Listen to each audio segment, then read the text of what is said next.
深圳单身女失恋来台湾散心，捷运站3秒被台男暖哭，这真的是偶像剧剧本。大家好，我是丽姐，欢迎大家来听相亲故事，感谢大家的订阅。今天要给大家讲一个让人暖心又带点偶像剧氛围的相遇故事。这故事的女主角是个深圳女孩，叫林小雨，30出头，在一家知名跨国公司工作，是那种事业上顺风顺水，但感情上却遭遇了暴风雨的都市女性。小雨和前男友陈明相恋3年，眼看着就要修成正果，谁知道天有不测风云，人有旦夕祸福。在他们交往的第3年，也就是今年年初，小雨偶然发现陈明竟然出轨了自己的大学同学。那天，小雨本来是想给陈明一个惊喜，他生日那天，他特意请了半天假，想给他准备一桌丰盛的晚餐，哪知道惊喜没给成，反而收到了惊吓。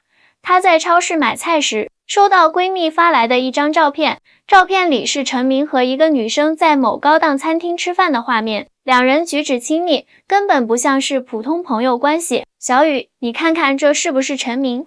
我表妹刚刚在金茂大厦的牛排馆看到的，说是坐她旁边的情侣，男的一直在撩那个女的头发，还亲了人家的手。闺蜜的信息接踵而至，小雨当场就愣住了，手里的购物篮啪嗒一声掉在地上，鸡蛋碎了一地，就像她的心一样。她立马打车赶到了那家餐厅，远远的就看到陈明和那个女生有说有笑的，还看到了陈明拿出一个精致的首饰盒，女生拆开后，激动地站起来给了陈明一个拥抱。小雨冷笑一声，走上前去，把桌子上的红酒泼在了陈明的脸上，然后甩手就走。后来通过共同的朋友了解到，那个女生是陈明的大学同学，两人最近重逢后就暗中来往了，而陈明竟然厚颜无耻的和2个女人同时交往。分手后的小雨日子过得浑浑噩噩，工作没心思，吃饭没胃口，整个人瘦了一圈。闺蜜们看不下去了，纷纷出谋划策，要帮小雨走出情伤。小雨，你这样可不行啊，男人不值得你这么伤心。闺蜜小丽说，要不你去旅游散散心吧，换个环境，说不定就好了。另一个闺蜜小婷建议道，对，去旅游吧，听说台湾这个季节特别美，而且那边的小哥哥据说特别温柔体贴。小丽眼睛一亮，提议道，就这样。在闺蜜们的怂恿下，小雨办好了赴台旅游的手续，带着满心的伤感和一丝对未知旅程的期待，踏上了前往台湾的飞机。换个地方，换个心情。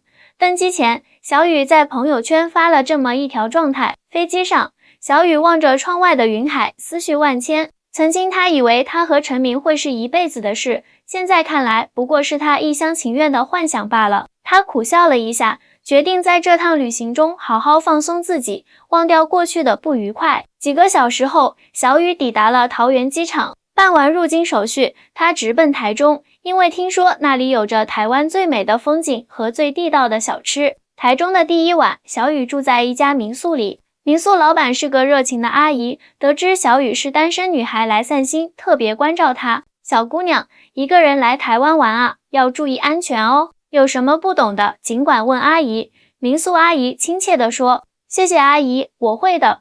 小雨感受到了台湾人的热情，心情好了不少。第2天一早，小雨决定先去逛逛台中最有名的美术馆和文创园区。她查好了路线，打算先坐捷运去市中心。来到捷运站，小雨有些手足无措。虽然做了功课，但实际操作时还是觉得有些复杂。他站在购票机前，望着上面的中英文说明，一时不知道该怎么操作。就在这时，意外发生了。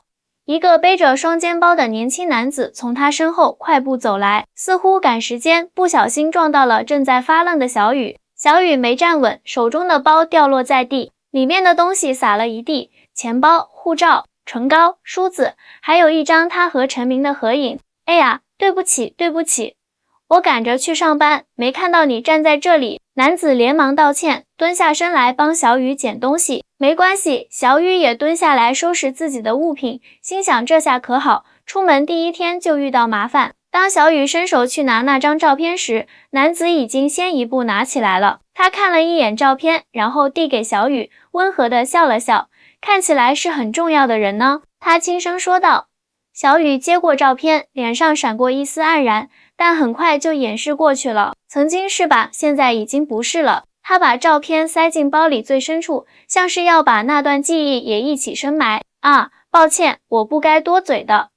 男子有些不好意思。这时，小雨注意到了男子的样貌，他长得并不是那种特别帅气的类型，但却给人一种很舒服的感觉。大约1.8米的个子，清爽的短发，戴着一副黑框眼镜，穿着简单的白衬衫和牛仔裤，整个人散发着书卷气。没事，倒是我应该谢谢你帮我捡东西。小雨说完，又想起自己还不会用购票机，不禁露出为难的表情。男子似乎察觉到了他的窘迫，问道：“你是第一次来台湾吗？”“是的，我一个人来旅游，还不太熟悉这边的交通系统。”小雨老实承认。“那我来帮你吧。”“你要去哪里？”男子放下了原本急匆匆的步伐，走到购票机前。“我想去美术馆，听说那边很漂亮。”“那你要坐到文心森林公园站下车，然后步行几分钟就到了。”男子说着，熟练地操作起购票机来。“单程票就够了，还是你打算买1日票？”“1日票比较划算，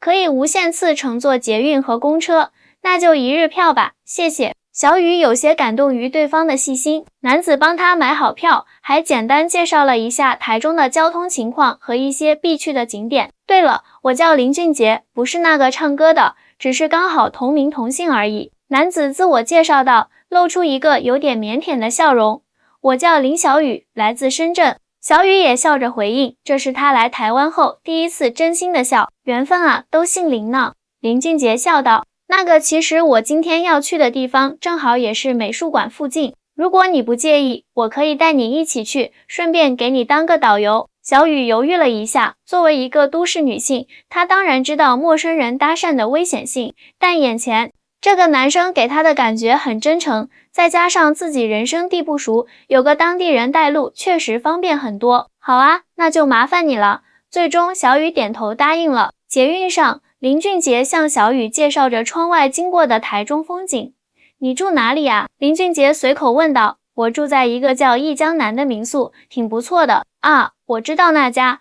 老板娘阿花阿姨人很好，她做的卤肉饭超级好吃，你一定要尝尝。”林俊杰说道，眼睛里满是对美食的向往。“你怎么知道老板娘叫阿花阿姨？”小雨好奇地问。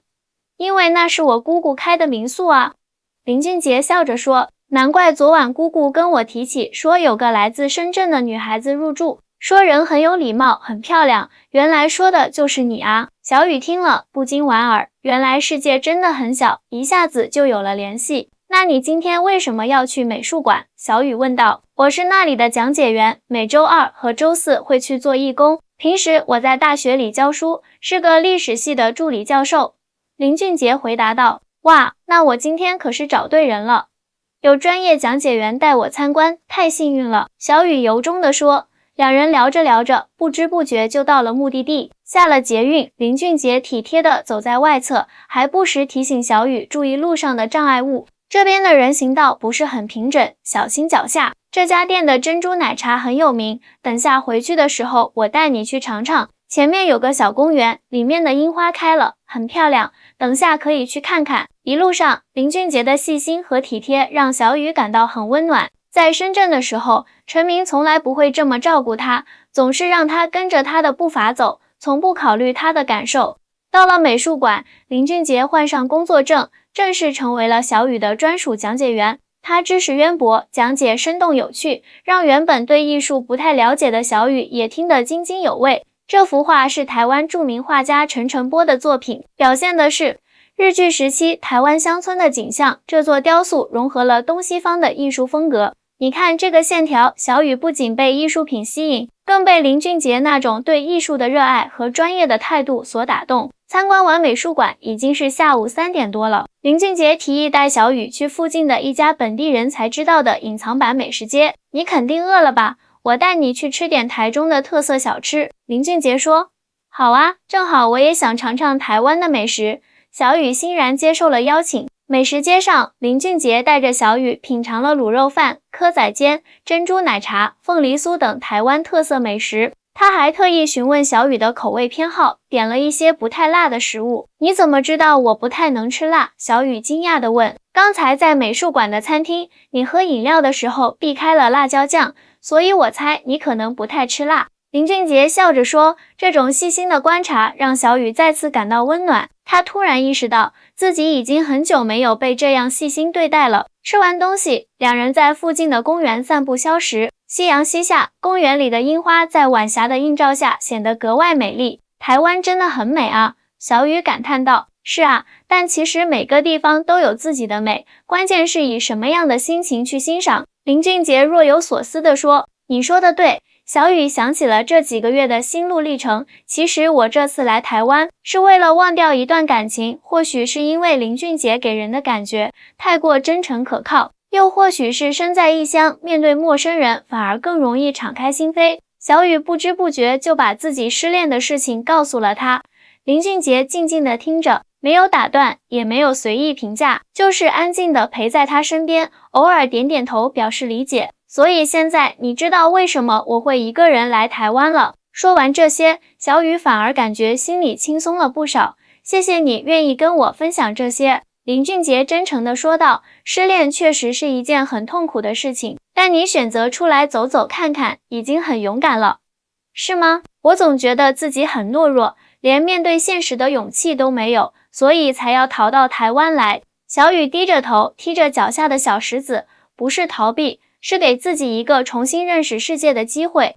林俊杰轻声说，就像那些受伤的候鸟，它们也会飞到一个温暖的地方疗伤，然后再振翅高飞。这个比喻让小雨心头一暖。是啊，他不是在逃避，而是在为自己寻找一个疗伤的地方。那你呢？你有没有谈过恋爱？小雨忍不住问道。既然自己已经敞开心扉，他也想了解一下这个温柔体贴的台湾男生。林俊杰笑了笑，露出一丝苦涩。谈过啊，大学时候交往了一个女生，一直到研究生毕业，我们本来都计划好要结婚的，结果她收到了美国一所大学的录取通知书，选择了出国深造。异地恋维持了1年多，最后还是没能坚持下来。她也是出轨了。小雨小心翼翼地问，不是，我们很平淡地结束了。她在那边认识了新朋友，有了新的生活圈子，慢慢的我们就没什么共同话题了。后来她直接告诉我，她觉得我们不合适，就这样结束了。林俊杰平静地述说着，仿佛在讲述别人的故事。那你恨他吗？说不恨是假的，但后来我想通了，如果真的是对的人，无论相隔多远，都会想尽一切办法在一起。既然我们都没有这样做，那可能真的不是最适合彼此的人。林俊杰语气中满是释然。小雨若有所思，你说的好有道理，我一直在纠结为什么他会出轨，是不是我哪里做的不够好，却没想过也许我们本来就不适合。每段感情的结束都有它的必然性，与其纠结于为什么会分手，不如思考这段感情给我们带来了什么成长。林俊杰说道，眼神中流露出过来人的智慧。两人聊着聊着，天色已晚，林俊杰主动提出送小雨回民宿，小雨欣然接受了。回去的路上，两人交换了联系方式。林俊杰说自己明天正好休息，可以带小雨去逛逛台中其他有名的景点，比如彩虹眷村、高美湿地等。小雨想都没想就答应了。他发现自己很享受和林俊杰相处的时光。回到民宿，阿花阿姨看到两人一起回来，眼睛顿时亮了起来。哎呀，俊杰，原来你认识小雨啊，今天在捷运站偶然遇见的。阿姨，林俊杰笑着解释，缘分啊，缘分。阿花阿姨意味深长地说，然后热情地邀请小雨和林俊杰一起吃晚饭，说自己刚做好了卤肉饭。三人围坐在一起，边吃边聊。阿花阿姨告诉小雨，林俊杰从小就特别懂事，大学毕业后放弃了到大城市发展的机会，选择留在台中的大学教书，就是为了能照顾年迈的父母。这孩子啊，心地最好了，就是太老实，到现在还单身。阿花阿姨故意大声说道，眼睛却瞄着小雨的反应。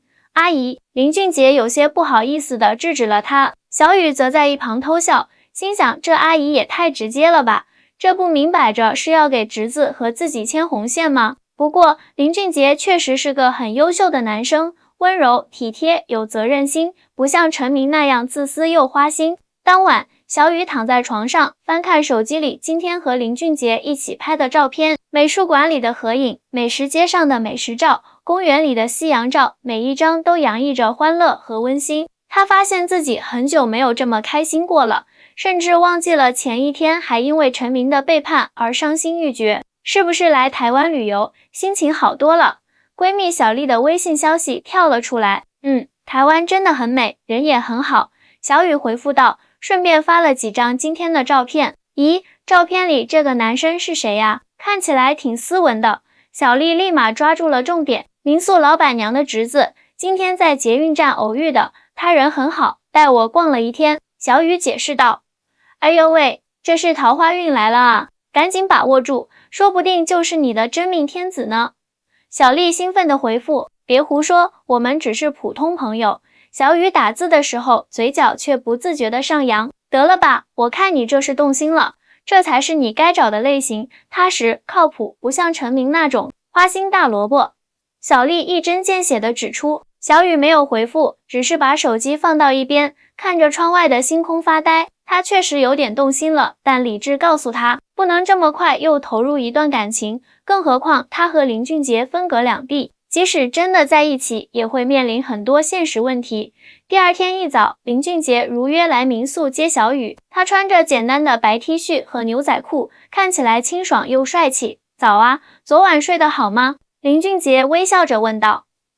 睡得很好，可能是昨天走了太多路，一沾枕头就睡着了。小雨也回以微笑，两人先去了彩虹眷村，那里的彩色墙壁和可爱的涂鸦让小雨爱不释手，拍了好多照片。林俊杰耐心地当起了摄影师，给小雨拍了许多好看的照片。接着，他们去了高美湿地看日落，夕阳西下，落日的余晖洒在海面上，波光粼粼，美得让人窒息。小雨站在栈道上，被眼前的美景深深吸引，太美了，他情不自禁地感叹道。是啊，但我觉得更美的是，林俊杰看着被余晖照耀的小雨，欲言又止。是什么？小雨好奇地问。没什么。林俊杰笑了笑，没有继续说下去。晚上，两人在夜市吃了地道的台湾小吃，还玩了一些游戏摊位。林俊杰在套圈游戏中为小雨赢得了一个可爱的小熊玩偶，送给你，希望它能陪你度过在台湾的每一天。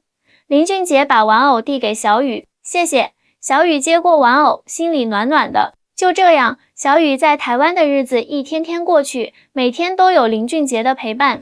他带他去了日月潭、阿里山、垦丁等台湾著名景点，让他感受到了台湾不同的自然风光和人文魅力。在这一周的相处中，小雨越来越欣赏林俊杰的为人。他不仅知识渊博，还特别照顾人，总是能察觉到他的需求和情绪变化。而林俊杰也明显对小雨有好感，但他从不越界，一直保持着得体的距离。一周的时间过得飞快，转眼间就到了小雨返回深圳的前一天。这天晚上，林俊杰提议带小雨去台中最高的观景台看夜景，作为他台湾之行的完美据点。台中的夜景可是很有名的，尤其是从这个观景台看出去，整个城市的灯光就像是铺在地上的星河。林俊杰边走边介绍道，听起来很美。小雨轻声说道，心里却有些失落，因为明天就要离开了。观景台上果然如林俊杰所说，整个台中城的夜景美得令人窒息，万家灯火汇聚成一片光的海洋，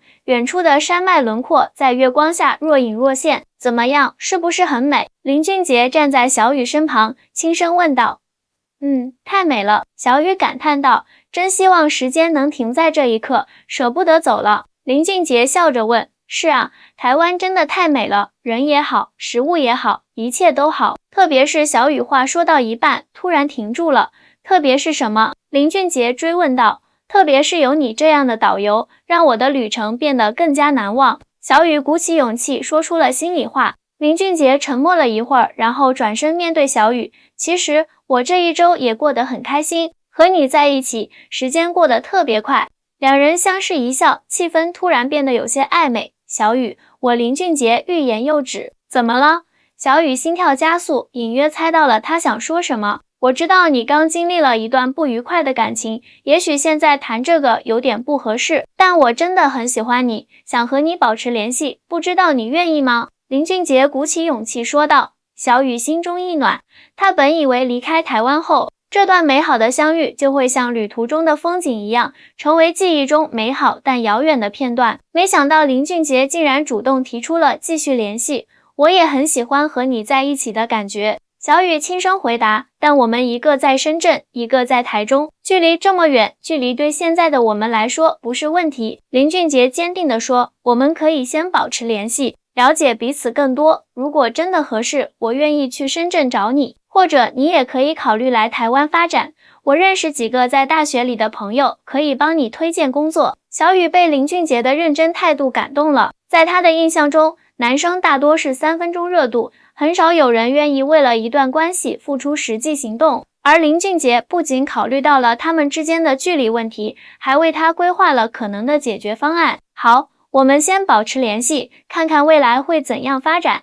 小雨微笑着答应了。太好了，林俊杰开心地说，然后从口袋里拿出一个小盒子，这是我给你准备的临别礼物，希望你喜欢。小雨打开盒子，里面是一条精致的手链，上面有一个小小的樱花吊坠，这是我在日月潭附近的手工艺品店买的。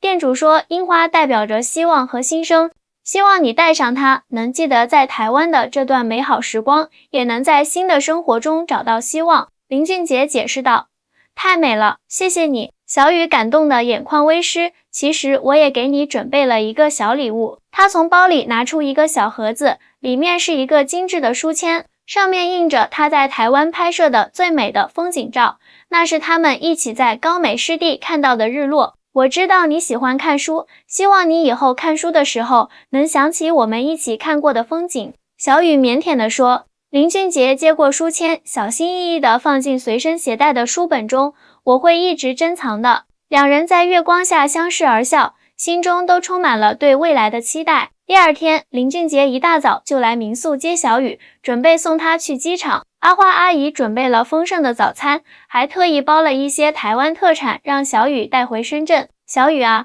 有空再来台湾玩，阿姨这里随时欢迎你。阿花阿姨热情地说，谢谢阿姨，我一定会再来的。小雨真心地回答。在去机场的路上，小雨和林俊杰聊了很多，两人约定每周视频聊天，分享各自的生活。林俊杰还说自己下个月有个学术交流会在香港举行，结束后可以去深圳找小雨。真的吗？太好了，到时候我带你逛逛深圳，让你看看我们那边的风景。小雨开心地说，我特别期待。林俊杰微笑着回答。到了机场，办完登机手续，时间已经所剩无几，两人在安检口前依依不舍地道别，一路平安。到了深圳给我发消息。林俊杰叮嘱道，我会的，你也要照顾好自己。小雨点点头，两人相视一笑，最后一个拥抱后，小雨转身走向安检通道，回头看时，林俊杰仍站在原地，向他挥手告别。飞机上，小雨看着手腕上的樱花手链，回想着这一周在台湾的点点滴滴，原本只是为了逃避失恋痛苦的旅行，却意外的让他遇见了一个特别的人。他拿出手机，翻看着和林俊杰一起拍的照片，脸上不自觉地露出幸福的微笑。人生就是这样充满惊喜，当你以为一切都结束的时候，新的开始已经悄然而至。回到深圳，小雨的生活重新开始，她不再因为陈明的背叛而伤心，而是把精力投入到工作和自己的兴趣爱好中。每天晚上，她都会和林俊杰视频聊天，分享各自的一天。1个月后，林俊杰如约来到深圳，小雨带他游览了深圳的各个景点，两人的感情也在相处中日渐加深。临别前，林俊杰正式向小雨表白，两人确定了恋爱关系。半年后，小雨决定辞去深圳的工作，接受林俊杰帮他联系的台中大学的职位，正式移居台湾，开始了新的生活。阿花阿姨得知这个消息后，开心的不得了，一直说这是缘分，天注定。2年后，小雨和林俊杰在台中举行了简单而温馨的婚礼。婚礼上，小雨的闺蜜们都来了，还打趣说这简直就是真实版的偶像剧。所以啊，姑娘们，如果你现在正在经历失恋的痛苦，不妨像小雨一样，换个环境，给自己一个重新开始的机会，说不定你的林俊杰正在某个地方等着遇见你呢。好了，今天的故事就讲到这里。喜欢我的相亲故事的话，别忘了点赞、订阅、分享哦。我是丽姐，我们下期再见。